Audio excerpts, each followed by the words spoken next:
Bonjour et bienvenue dans La Foi prise au mot. Aujourd'hui, nous allons parler de population. Alors, le mot peut surprendre puisqu'il ne fait pas traditionnellement partie du vocabulaire religieux.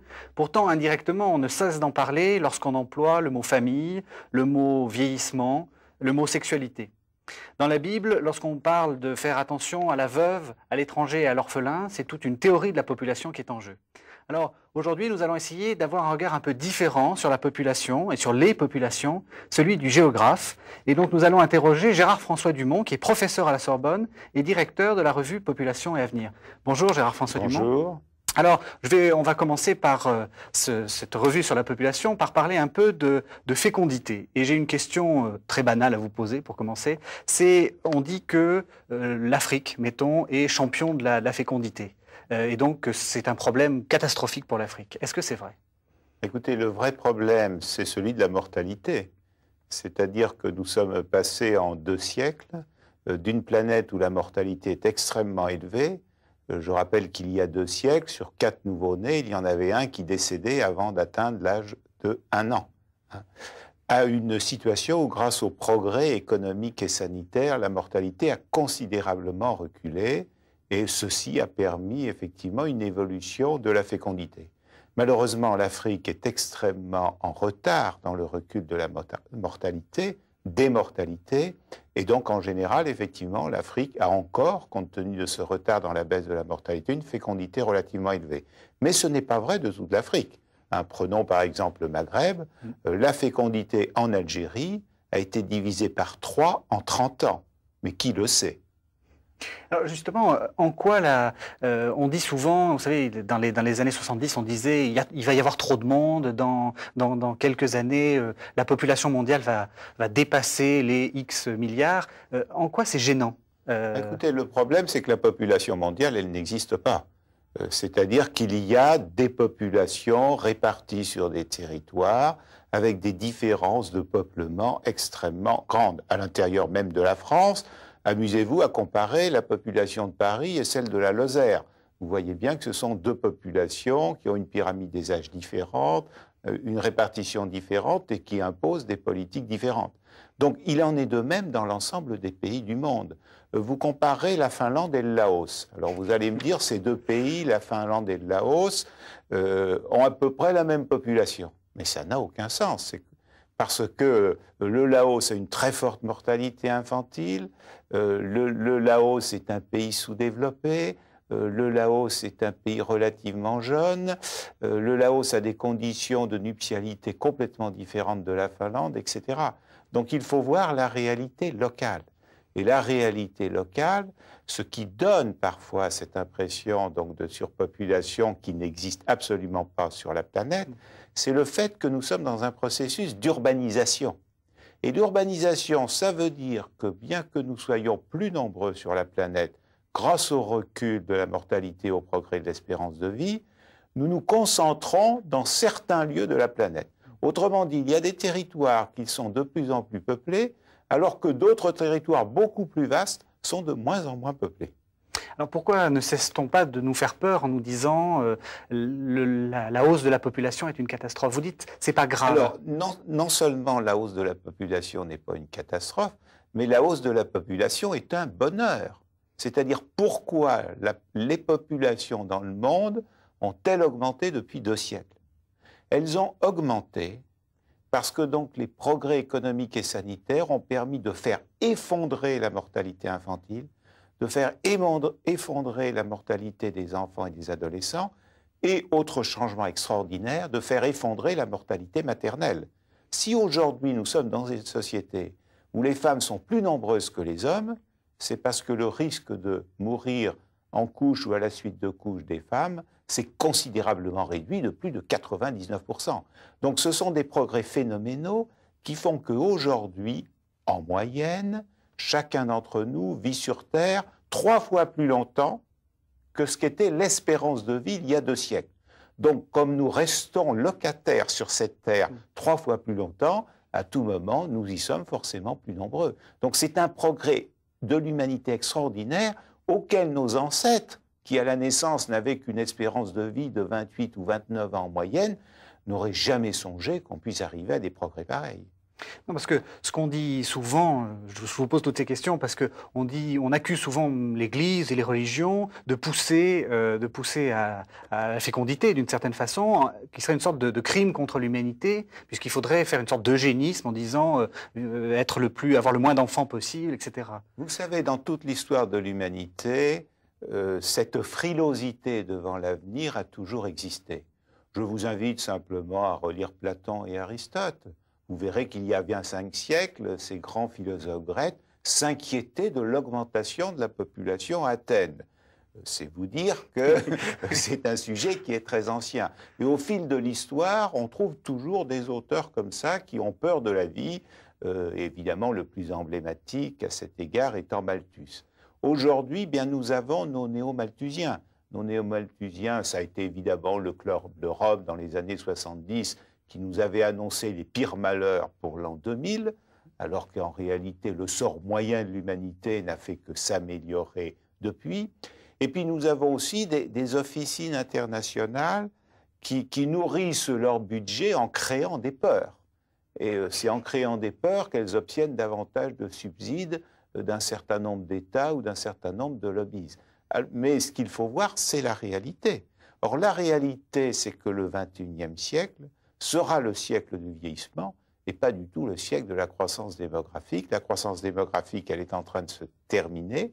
Nous sommes en pleine décélération démographique. Elle a correspondu à la logique de ce que nous appelons la transition démographique. Je sais malheureusement que ce que vous dites, c'est ce que croit souvent l'opinion, parce qu'elle est mal informée sur ces questions-là. Il y a des logiques qui ont été mises en place, et nous espérons d'ailleurs qu'elles vont continuer. Autrement dit, il faut bien comprendre que ceux qui disent qu'il y a une surpopulation, ça veut dire soit ils souhaitent qu'il y ait encore plus de génocides pour supprimer des habitants de la Terre, soit ils souhaitent que l'espérance de vie se mette à diminuer, c'est-à-dire qu'il y ait de grandes épidémies qui tuent des populations, soit ils souhaitent qu'il y ait des guerres nucléaires, etc. Donc je pense que le souhait, c'est le bonheur de l'humanité, c'est que l'espérance de vie puisse continuer d'augmenter, d'autant plus qu'il s'agit, en moyenne, bien entendu, d'une augmentation de l'espérance de vie en bonne santé. Mais alors, il y a le problème des ressources. Si on est beaucoup sur la planète, avec un nombre de ressources limitées, il y a un moment où on va se battre pour de l'eau, pour de la nourriture. Alors, d'abord, qu'est-ce que ça veut dire ressources naturelles?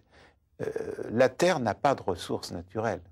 La Terre n'a des ressources qui sont utilisables par l'homme que le jour où l'homme apprend à s'en servir. Prenez le cas du pétrole, qui peut-être un jour sera une ressource qui disparaîtra. Jusqu'en 1859, le pétrole n'était pas une ressource, parce que l'homme ne savait pas qu'il y avait sous terre toutes ces sources d'énergie. Donc, une ressource, prenez les éoliennes, c'est une ressource qui a été très peu utilisée. Donc, l'homme, au fil de son histoire, apprend à utiliser autrement ce dont il dispose pour satisfaire ses besoins. Mais il n'y a pas d'insuffisance de ressources dans tel ou tel domaine. Déjà en matière d'eau, puisque vous évoquiez cette question, on sait très bien désaliniser l'eau de mer. Vous allez n'importe où, vous allez à Mayotte, puisque c'est un territoire français du canal du Mozambique, eh bien vous verrez à la fois qu'on a organisé Mayotte pour satisfaire les besoins d'eau par toutes les techniques qui existent aujourd'hui. Or, ces techniques progressent en permanence. Donc là aussi, on crée des peurs par rapport à la réalité. On a eu ces peurs au début du XXe siècle, où certains disaient, mais enfin Paris, compte tenu de toute la circulation de voitures à cheval, Paris va être écrasé sous les crottes de chevaux. Voilà ce qu'on écrivait. Bon, de la même façon, on a eu des tas d'experts nous disant que telle ou telle ville du monde, Londres, New York, allait disparaître sous des épidémies. Et c'est vrai que logiquement, au moment où ces grandes villes comme New York ou Londres se sont accrues démographiquement, ces populations auraient dû être décimées par des épidémies. Mais l'homme, justement, parce qu'il est créatif, a appris des techniques d'assainissement, a appris des techniques pour que l'eau soit potable, etc. Et on le voit très bien, il y a eu énormément d'études dans des villes comme Londres pour montrer les relations entre la mortalité, la qualité des eaux des différents bassins de la ville, je parle au XIXe siècle. Donc l'homme a une capacité d'invention dont son histoire montre même qu'il n'y a pas d'inquiétude à avoir sur ces sujets-là, même s'il faut effectivement continuer de développer notre capacité d'innovation. Merci Gérard-François Dumont.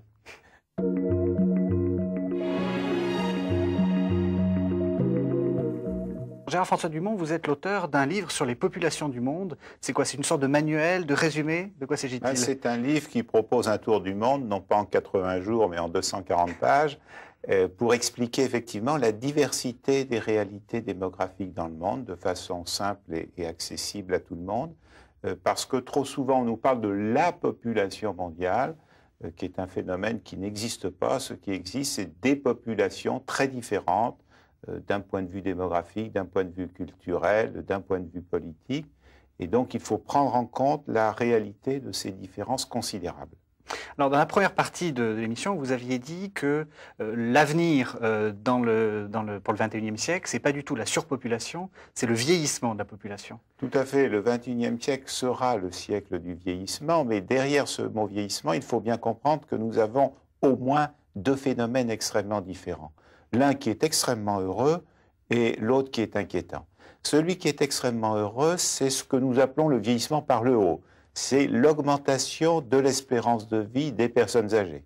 Donc prenez quelqu'un qui prend sa retraite cette année à 60 ans, il peut espérer vivre une vingtaine d'années, alors que celui qui prenait sa retraite à 60 ans il y a 40 ans ne pouvait espérer vivre qu'une douzaine d'années.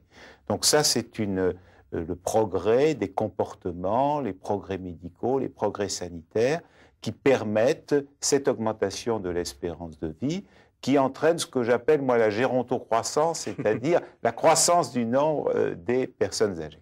Donc ça, c'est un phénomène heureux puisque c'est la source d'un progrès. Et d'ailleurs, dans les pays où il n'y a pas augmentation de l'espérance de vie des personnes âgées, c'est qu'il s'y déroule des catastrophes. Et c'est d'ailleurs ce qui se passe, ce qui s'est passé, ce qui continue de se passer en Russie et en Europe orientale, où l'espérance de vie des personnes âgées diminue parce que les conditions de comportement, les conditions sanitaires, les conditions d'hygiène se sont détériorées au fil des années. Depuis le communisme déjà à la fin du communisme, et les choses ne se sont pas améliorées depuis le communisme, du moins dans les pays de l'ex-URSS, à différencier de ceux de l'Europe orientale.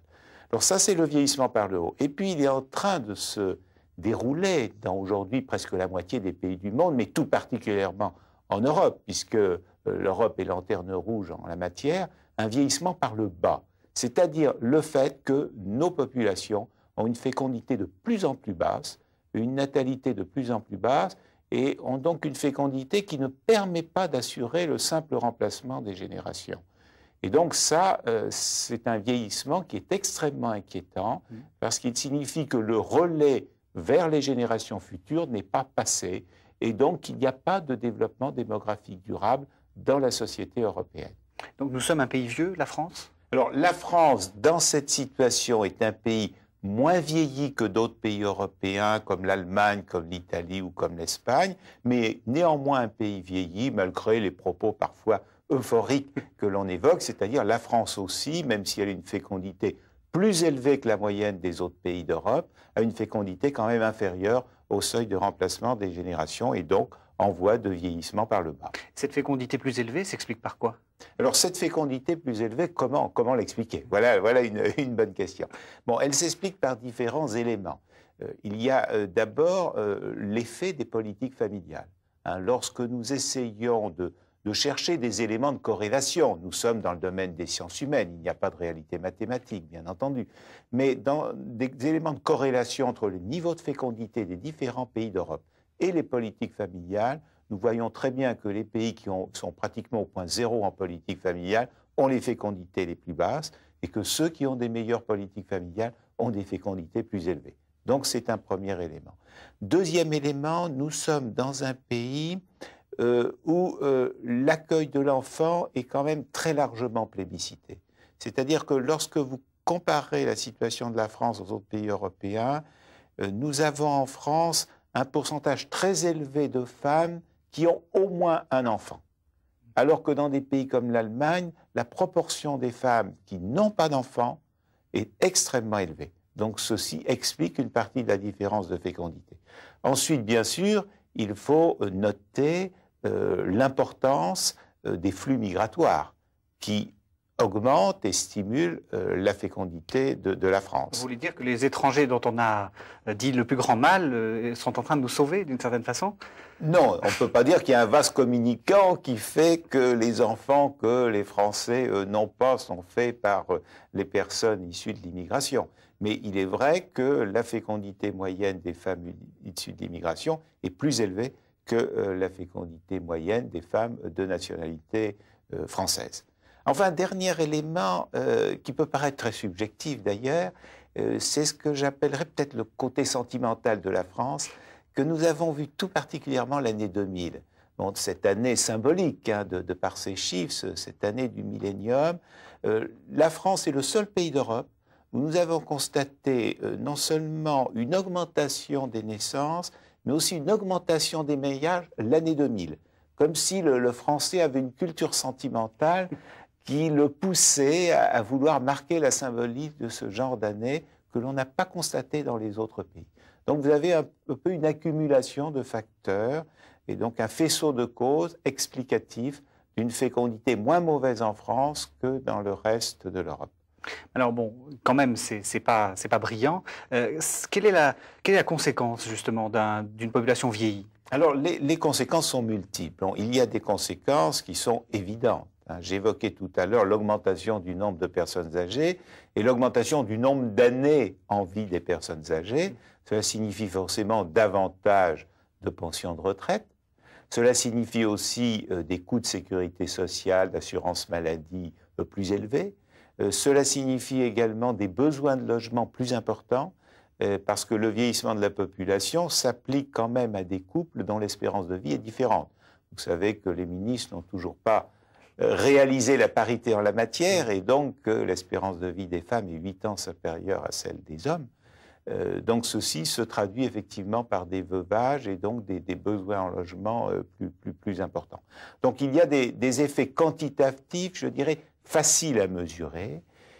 Et en revanche, il y a des effets qualitatifs beaucoup plus complexes. Prenons un exemple. Le vieillissement de la population, c'est aussi le vieillissement du corps électoral.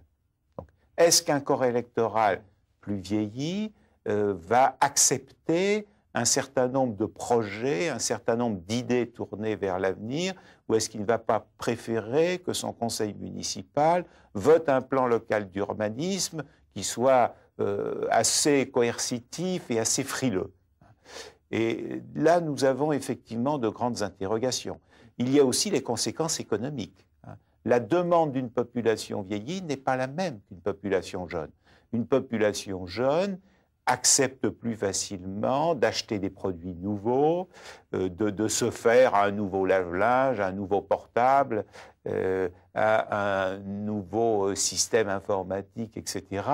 Une population vieillie est davantage équipée déjà, et est habitué à se servir de toutes ces machines et ne souhaite pas forcément s'équiper à nouveau. Donc une plus grande frilosité vis-à-vis de l'innovation économique, et il est certain que dans le taux de croissance beaucoup plus faible, taux de croissance économique beaucoup plus faible de l'Union européenne par rapport aux États-Unis, il y a sans aucun doute un effet vieillissement.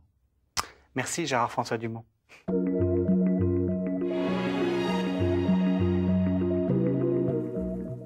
Rappelez-nous un peu quelles sont les principales migrations dans le monde actuellement. Les principales migrations dans le monde sont des migrations politiques et des migrations économiques. Des migrations politiques, soit parce qu'il y a des conflits civils ou des guerres, et donc des populations ne trouvent d'autres solutions de survie ou d'améliorer leur sort que de fuir ces territoires. Prenons un exemple pour nous faire bien comprendre. La Côte d'Ivoire. Pendant 40 ans, la Côte d'Ivoire est un pays qui a connu la sécurité politique, qui a connu un réel développement économique et qui était d'ailleurs une terre d'immigration pour l'Afrique occidentale. Et puis malheureusement, la succession d'Houphouët-Boigny s'est mal passée, les successeurs se sont divisés entre eux, certains ont essayé d'exploiter des sentiments nationalistes, Et donc aujourd'hui, la Côte d'Ivoire est en fait coupée en deux, comme vous le savez, en plein conflit civil. Et donc, alors qu'il n'y avait pas d'immigration ivoirienne en France, ou pratiquement pas pendant 40 ans, aujourd'hui, nous voyons arriver des Ivoiriens qui, compte tenu de la situation de désespérance de leur pays, se sauvent. Donc, quand vous avez des conflits civils comme ça déclenche forcément des phénomènes migratoires ou bien des régimes liberticides. Regardez Cuba, depuis 1959, nous avons, de façon certes irrégulière, mais nous avons un courant d'émigration de Cuba qui quitte Cuba devant un régime liberticide. Donc c'est quand même une cause fondamentale qui explique par exemple les camps de réfugiés de Somalie que l'on trouve au Kenya. Et donc il faut toujours se rappeler cette cause que l'Europe a parfaitement malheureusement connue dans les années 90 avec les guerres de l'ex-Yougoslavie ou aujourd'hui avec la situation de la Moldavie où de nombreux Moldaves, compte tenu de la situation de conflit civil sur ce territoire, quittent la Moldavie. Donc c'est une première cause politique aux migrations. L'immigration pour le malheur, on va dire. L'immigration pour le malheur. Ouais. La seconde, elle est économique, c'est-à-dire qu'il faut bien comprendre que l'homme est fait de telle façon qu'il aime le territoire où il naît et qu'il souhaite vivre et travailler au pays. Mais lorsqu'il se rend compte qu'il n'y a pas d'espoir pour lui d'améliorer son sort dans son propre pays, eh bien, il prend des risques et il cherche à améliorer son sort pour aller ailleurs. Autrement dit, ça nous l'avons bien vu il y a à peine 1 an ou 2 ans, lorsque Jacques Chirac est allé en Algérie. Les jeunes Algériens souhaiteraient que leur pays se développe et souhaiteraient continuer à vivre en Algérie. Mais comme ce pays n'a toujours pas mis en place une politique qui permette le développement, malgré les richesses considérables et les ressources considérables de ce pays, eh bien les Algériens rêvent que leur avenir se situe ailleurs et notamment en France. Et vous vous rappelez certainement ce voyage de Jacques Chirac en Algérie avec les jeunes Algériens qui tendaient la main, qui tendaient le bras avec Jacques Chirac en demandant des visas, des visas, des visas. Ouais. Bon. Donc nous avons aussi toute une immigration économique de personnes qui cherchent à améliorer leur sort et évidemment les grands lieux de fracture de cette immigration économique sont bien sûr la Méditerranée, entre les pays du nord de la Méditerranée beaucoup plus développés que les pays du sud, entre l'Amérique du Nord, le Mexique et l'Amérique latine en général, et puis un certain nombre d'autres migrations asiatiques, notamment vers les pays de la rente pétrolière, c'est-à-dire des gens du Bangladesh, des Pakistanais, qui vont travailler au Qatar, dans les Émirats arabes unis, en Arabie saoudite, et pour envoyer de l'argent à leur famille restée au pays. Mais vous ne citez pas l'immigration au sein de l'Europe, le fameux plombier polonais. Ah mais le plombier polonais, personne ne l'a jamais rencontré. Je sais bien qu'on en a fait une publicité. Si vous voulez, tout ceci a commencé en réalité, cette affaire du plombier polonais a commencé en 1989, par méconnaissance de la réalité des facteurs migratoires. Au moment donc où s'effondre le rideau de fer, un certain nombre de nos bons esprits nous disent c'est catastrophique, il va y avoir une vague blanche, c'est-à-dire des centaines de milliers d'Européens de l'Est qui vont envahir l'Europe de l'Ouest. L'invasion du plombier polonais. L'invasion du plombier polonais était écrite en 1989, notamment par cet auteur qui a été un conseiller du président Mitterrand. Mais en fait, que se passe-t-il dans ces pays d'Europe de l'Est? Il y a 2 solutions. Soit les Polonais ont confiance dans l'amélioration de leur sort en restant vifs chez eux, et auquel cas, ils préfèrent rester vifs chez eux. Je ne dis pas qu'il n'y a pas quelques Polonais qui vont aller travailler en Allemagne, qui vont aller travailler en Espagne ou en France, mais ça représente un pourcentage extrêmement faible. Soit effectivement, la situation n'est pas en voie d'amélioration, et auquel cas, comme en Moldavie que je citais tout à l'heure, eh bien, les gens sont obligés de partir. Mais il n'y a aucun risque de vague blanche de plombiers polonais, donc de l'Europe de l'Est vers l'Europe de l'Ouest. C'est un total fantasme. Il n'y a pas d'émigration pour le bonheur, c'est-à-dire il n'y a pas... Alors, il y a aussi, bien sûr, des migrations pour la qualité de vie. Je dirais que la plus spectaculaire qui a touché la France ces dernières années, même si, compte tenu de la détérioration de notre système statistique, nous n'avons pas des chiffres, c'est ce que j'appelle l'effet Ryanair. C'est-à-dire, en fait, le développement de l'essor des compagnies à bas coût. Et donc, en particulier, ceci a entraîné l'arrivée de nombreux Britanniques en Bretagne, dans le sud-ouest de la France, depuis que le coût du transport de Manchester, de Londres, de Bristol, jusqu'à ces régions est très très peu cher. Et donc là, on a en ce moment un certain nombre de communes et de hameaux qui perdaient des habitants, qui retrouvent une certaine vitalité avec l'installation de Britanniques. Alors nous avons aussi un certain nombre de Français ou d'Anglais qui vont passer leur retraite là plutôt dans des régions comme Alicante. Mais justement, maintenant, revenons-en à la France. Est-ce qu'il faut craindre ces vagues de migration? Est-ce que pour la France, vous avez déjà répondu sur le plan polonais, mais est-ce qu'il y a d'autres vagues à craindre? Le problème qu'il faut bien comprendre, c'est que l'immigration, comme la population d'ailleurs, ça doit se conjuguer au pluriel. Autrement dit, l'immigration qui existe aujourd'hui en Espagne n'a rien à voir avec l'immigration qui se déroule aujourd'hui en France.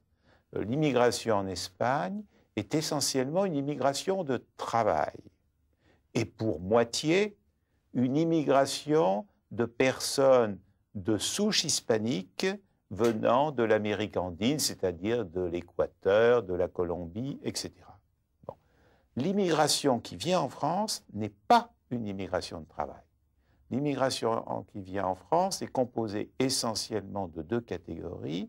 Premièrement, les demandeurs d'asile. Il faut savoir que pour l'année 2004, la France a été championne du monde de la demande d'asile. C'est-à-dire que de tous les pays du monde, c'est la France qui a accueilli le plus de demandeurs d'asile, plus que l'Angleterre, plus que l'Allemagne, plus que les États-Unis. Et on a une idée de pourquoi ça... Eh bien, l'idée, à vrai dire, c'est difficile à expliquer, sauf qu'on peut penser qu'on a une législation qui, sans doute, encourage les personnes à choisir la France pour leur demande d'asile, hein, bien sûr. Deuxième grande immigration vers la France, c'est ce qu'on appelle le regroupement familial, hein, c'est-à-dire donc des étrangers qui font venir leur famille en France. Mais voyez bien que ces deux immigrations dont je viens de parler ne sont pas des immigrations de travail. Le demandeur d'asile n'a pas le droit de travailler. Quant à l'immigration familiale, c'est en grande partie des enfants qui ne sont pas encore en âge de travailler. Donc l'immigration de travail en France, elle est extrêmement médiocre et donc elle ne contribue pas à produire de la richesse. Merci Gérard-François Dumont.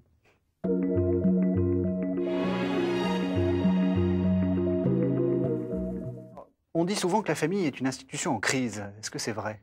D'abord, il faut savoir si on parle de l'Europe, du monde entier, de l'Asie. Là, on commence par la France. Voilà, commençons par la France.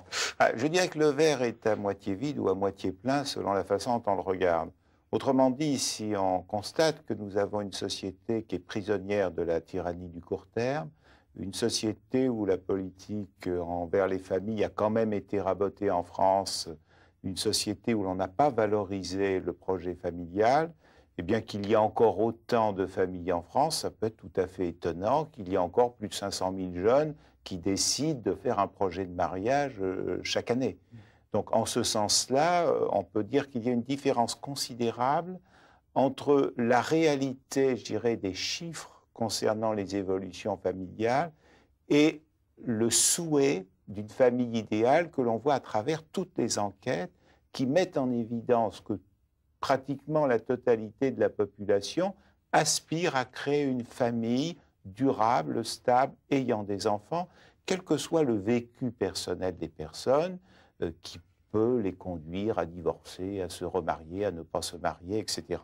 Donc la famille est encore une valeur très sûre dans notre société, même si un certain nombre de perturbations montrent un certain nombre de difficultés. Et c'est le cas dans toute l'Europe ou justement on est un cas particulier?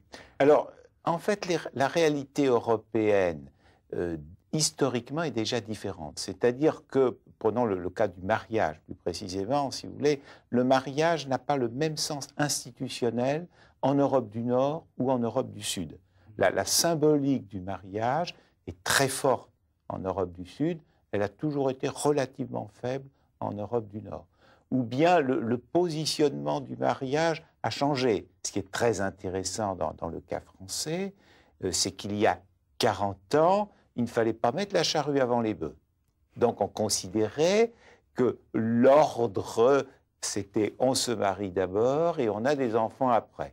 Bon, si éventuellement un couple attendait un heureux événement, bon, bah, il se dépêchait d'aller devant monsieur le maire ou devant monsieur le curé, et donc on avait d'ailleurs un certain nombre d'enfants qui naissaient moins de 9 mois après la célébration du mariage. Bon. Et puis, la société française a évolué, a accepté socialement les naissances hors mariage. Et donc, on a un phénomène tout à fait étonnant aujourd'hui où c'est presque l'ordre qui a changé. Beaucoup de couples ont des enfants d'abord et se marient après. Et on voit que la proportion des mariages qui légitiment des enfants est aujourd'hui tout à fait considérable. Mais cette attitude est très variable selon les pays. Autrement dit, le pourcentage des naissances hors mariage est très élevé en France, il est très élevé en Europe du Nord, mais il demeure très faible, par exemple, en Italie, et assez faible aussi en Allemagne. Donc on voit bien qu'il continue d'avoir au sein même de l'Europe des points de vue culturels sur ce que doit être la famille fort différents. Et la conception de la famille influe-t-elle sur la conception justement de la fécondité est-ce qu'il y a un lien entre les deux? Alors, bien sûr, puisque la famille, dans notre système français, s'inscrit quand même dans un projet, y compris pour ceux qui ne se marient que civilement. Je vous rappelle que lors du mariage civil, le maire est amené à lire les articles du Code civil, et donc dans ces articles, il est déjà prévu que les personnes qui se marient devront pourvoir à l'éducation des enfants.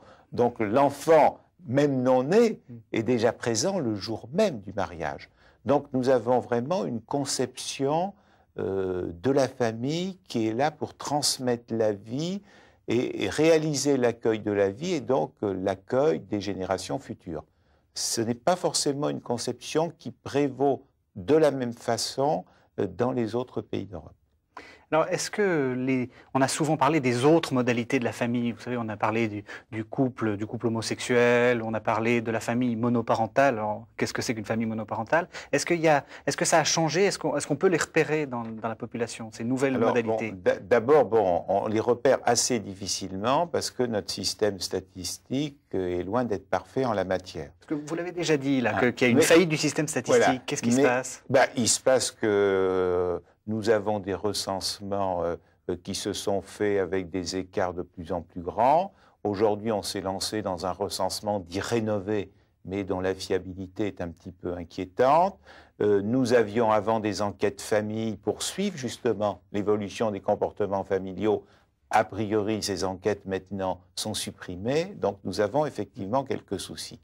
Mais pour revenir à votre question, et vous avez parlé par exemple de famille monoparentale, c'est un mot qui ne veut rien dire.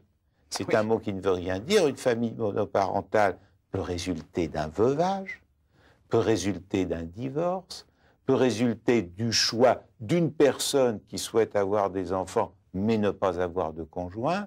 Et donc, vous voyez bien que ne serait-ce que ces trois catégories dont je viens de parler sont d'une nature totalement différente. Donc, il faut différencier aussi ces familles monoparentales.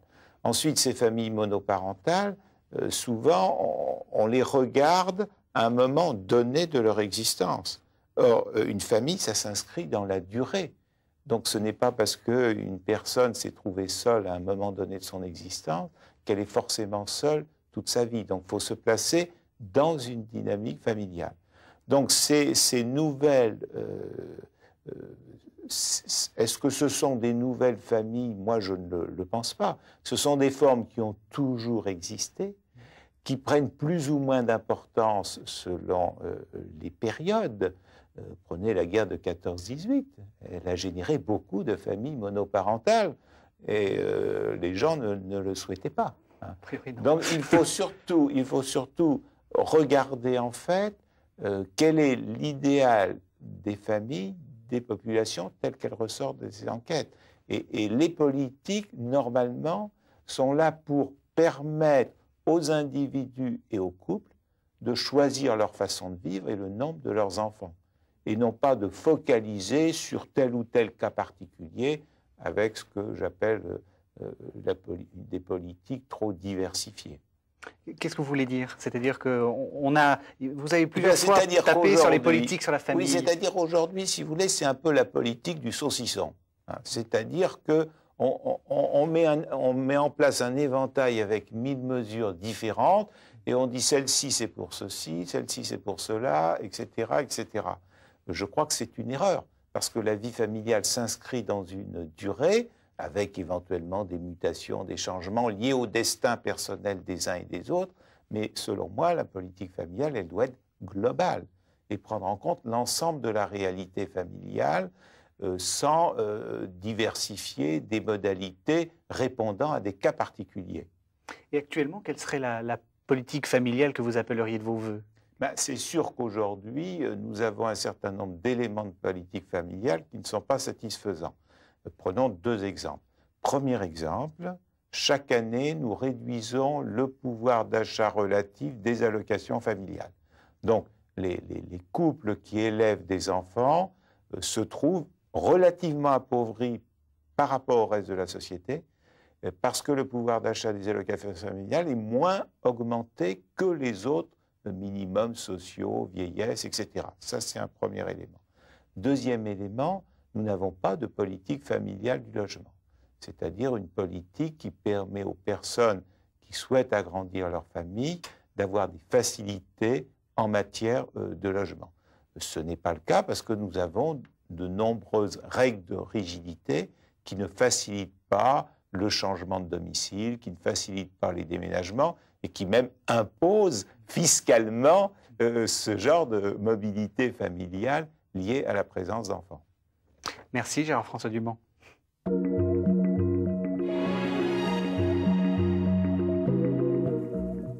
Gérard-François Dumont, dites-nous un peu comment évalue la population la géographie des populations et des religions dans le monde actuellement. Cette géographie, elle est de plus en plus diversifiée compte tenu justement des migrations internationales. C'est-à-dire qu'auparavant, on pouvait faire une carte du monde en disant voilà, l'Europe, c'est la chrétienté, ou telle autre région du monde, c'est plutôt le bouddhisme, etc. Aujourd'hui, c'est beaucoup plus compliqué, puisqu'au sein de l'Europe, nous avons vu arriver, bien sûr, des musulmans, des bouddhistes, etc. Le changement qui est en train quand même de se produire au XXIe siècle est tout à fait fondamental. C'est-à-dire qu'au fil de son histoire, la chrétienté est devenue, à travers plusieurs étapes, une religion mondialisée. C'est-à-dire que dans tous les pays du monde, même si ce sont souvent des minorités, comme en Inde ou au Japon, toujours est-il que dans tous les pays du monde, et c'est une des raisons d'ailleurs du poids géopolitique du Saint-Siège, il y a une chrétienté. Aucune autre religion dans le monde n'avait ce caractère mondial. L'islam était limité à des zones géographiques extrêmement précises de la planète et quasi absentes des autres régions du monde. Or, avec le développement des migrations internationales, nous avons vu donc des musulmans émigrer vers l'Europe, d'autres émigrer vers d'autres zones d'Asie, d'autres émigrer vers les États-Unis. Et donc, cette religion, peu à peu, est en train de devenir une religion mondiale, même si elle demeure fondamentalement diversifiée. Prenons un exemple, l'exemple du Sénégal. Bon, le Sénégal, chacun le sait, est un pays musulman à 95% à peu près. Mais dans l'émigration sénégalaise, nous avons des variétés de musulmans extrêmement différentes, notamment entre les mourides et les autres types de musulmans, dont vous vous rappelez la différence, puisque le mouride apprend d'abord l'arabe pour pouvoir lire le Coran, alors que les autres musulmans annonnent le Coran en arabe sans connaître l'arabe. Vous voyez, cela donne un rapport au livre saint qui est extrêmement différent. Oui, d'autant que l'islam africain est très différent de l'islam d'Arabie, d'une certaine façon. Il est très différent, et je dirais même au niveau local. parce que souvent, c'est l'islam du village où l'imam du village est tout-puissant et il n'a absolument pas l'intention d'accepter à ce que l'imam du village d'à côté vienne, pardon, j'allais dire dans sa paroisse, enfin je veux dire dans sa mosquée. Donc il y a effectivement de grandes diversités, parce qu'aussi l'islam, comme d'ailleurs la religion catholique, au fil de sa diffusion, a parfois aussi adapté ou conservé des croyances antérieures. Et tout ceci crée une très grande diversité. Alors du coup, que penser de cette théorie qui a été à la mode il y a quelques années, du choc entre le monde musulman et le monde chrétien? Alors cette théorie, d'ailleurs, qui est souvent toujours à la mode, je crois que c'est une théorie extrêmement simplificatrice de la réalité. Que se passe-t-il, en fait? Où se situent véritablement les oppositions idéologiques, religieuses dans ce monde? Elles se situent au sein des grandes religions. Prenons un exemple que nous connaissons bien dans la chrétienté. Est-ce que le pape dialogue plus facilement avec un responsable de l'orthodoxie russe qu'avec un responsable de l'islam? Vous connaissez la réponse. Jean-Paul II n'a jamais pu se rendre en Russie, alors qu'il a pu se rendre et se faire applaudir au Maroc. Donc la frontière n'est pas forcément entre la chrétienté et l'islam, et souvent à l'intérieur de la chrétienté ou à l'intérieur de l'islam. Par exemple, entre les Perses et les Arabes, peux vous dire, et souvent donc entre des chiites et des sunnites, il y a une animosité qui est tout à fait considérable et beaucoup plus importante. Donc l'avenir, en fait, se fera à partir des équilibres qui se feront au sein des différentes religions. Donc effectivement, si dans telle ou telle religion, nous avons une tendance pacifique ou une tendance extrémiste qui l'emporte, ceci aura des effets.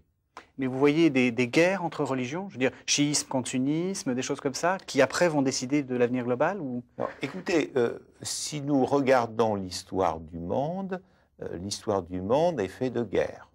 Donc il ne faut pas imaginer que le XXIe siècle, les guerres se mettent à cesser.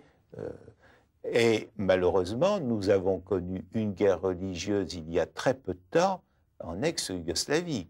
Je sais bien qu'on a toujours prononcé ce mot de purification ethnique, mais l'ex-Yougoslavie, ce n'est pas une purification ethnique, c'est une purification religieuse.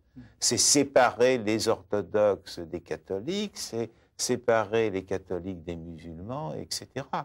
Donc il est à craindre effectivement qu'il y ait encore des conflits de ce genre.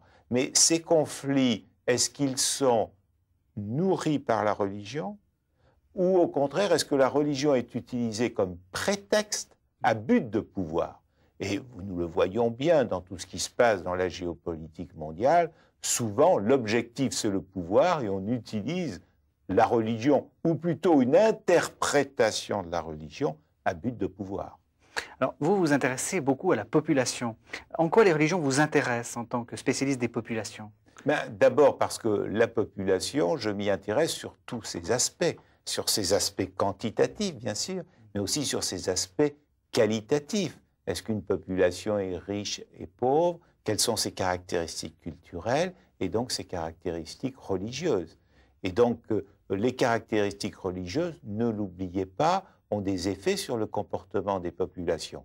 Effets qu'il ne faut pas simplifier non plus. J'aime beaucoup Max Weber, qui nous expliquait que le protestantisme permettait un développement économique plus fort que le catholicisme. Mais l'histoire prouve qu'il se trompe. Il y a eu des sociétés protestantes qui ont été dynamiques, d'autres qui l'ont été moins, et il y a des sociétés catholiques qui ont été dynamiques, voyez la Vendée en France, et d'autres qui le sont moins. Donc la réalité est beaucoup plus complexe. Alors, actuellement, quelles sont les influences que l'on peut marquer entre les religions sur les populations? Alors, ce qui est sûr, c'est qu'il y a d'abord, je dirais, les doctrines elles-mêmes. C'est-à-dire, est-ce que telle religion accepte telle ou telle pratique sexuelle ou non? Donc ça, c'est déjà un premier point qui est important. Prenons un exemple au sein de la chrétienté. Vous savez qu'un certain nombre d'églises protestantes sont pour le mariage homosexuel. À ma connaissance, heureusement à mon avis, ce n'est pas encore le cas de l'Église catholique. Donc ceci a quand même une signification profonde. Au-delà de ça, il y a la façon dont les personnes vivent leur religion. Prenons la religion catholique, puisque nous sommes sur ce plateau. Il est certain qu'au sein des catholiques, nous avons des catholiques qui sont fidèles à la croyance qu'un enfant, c'est un don de Dieu. Et donc, puisqu'un enfant est un don de Dieu, qu'il est écrit dans la Genèse, croissez, multipliez, hein, c'est-à-dire donc multiplier les jardiniers de la terre, empêcher la naissance d'un enfant, de quelque façon que ce soit, serait un crime contre la loi de Dieu.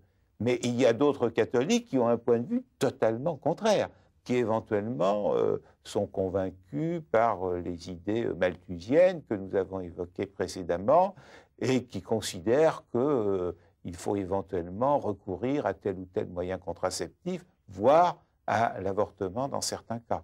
Donc vous voyez que c'est extrêmement complexe parce que chaque groupe humain et chaque individu interprète à sa façon les croyances qu'il a. Merci Gérard François Dumont.